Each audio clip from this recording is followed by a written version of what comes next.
Pagājušā gadsimta 80. gadu vidū Bukaišu pagasta fermas darbiniekiem tika uzcelta divstāvu daudzdzīvokļu māja ar ūdensvadu un kanalizāciju. Ferma sen jau likvidēta, iedzīvotāji nomainījušies, bet ēka joprojām ir pašvaldības īpašums. Par seno laiku godību dzīvokļos atgādina vien izlietne un krāns, pa kuru ūdens nav tecējis jau 10 gadus. Vanna un baltais klozetpods ar blakus stāvošo spainīti, kā arī vaļējās mucas ar apšaubāmas kvalitātes ūdeni pie artēziskās akas, gluži kā spogulī no pārmaiņas Latvijas laukos.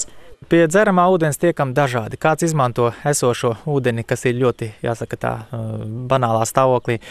Un labierīcības izmantojam, nesot augšā fiziski tātad ūdeņus un nolejot aiz sevis. Jā.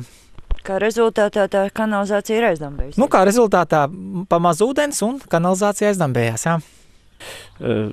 Sīkumos faktiski es nevaru pa visu novadu atbildēt, un es arī nezināju, kad šeit nepienāk pie ēkā ūdens.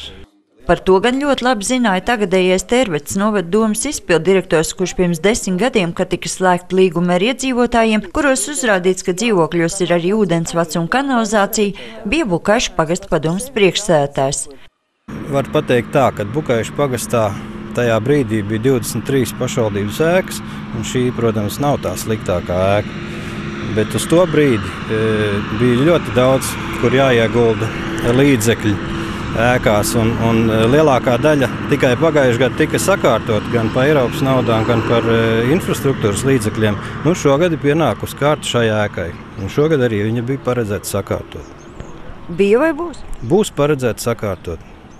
Kā lēš novada vadība, lai ūdensvada un kanalizācijas sistēmu sakārtot, nepieciešami vien apmēram 3000 latu. Vēl jātiek skaidrībā, kam īsti pieder artēziskā aka, jo pašvaldības darbinieks stāsta, ka novada bilancē tās nav. Savukārt iedzīvotāji kategoriski noliedz, ka aka varētu būt privatizēta.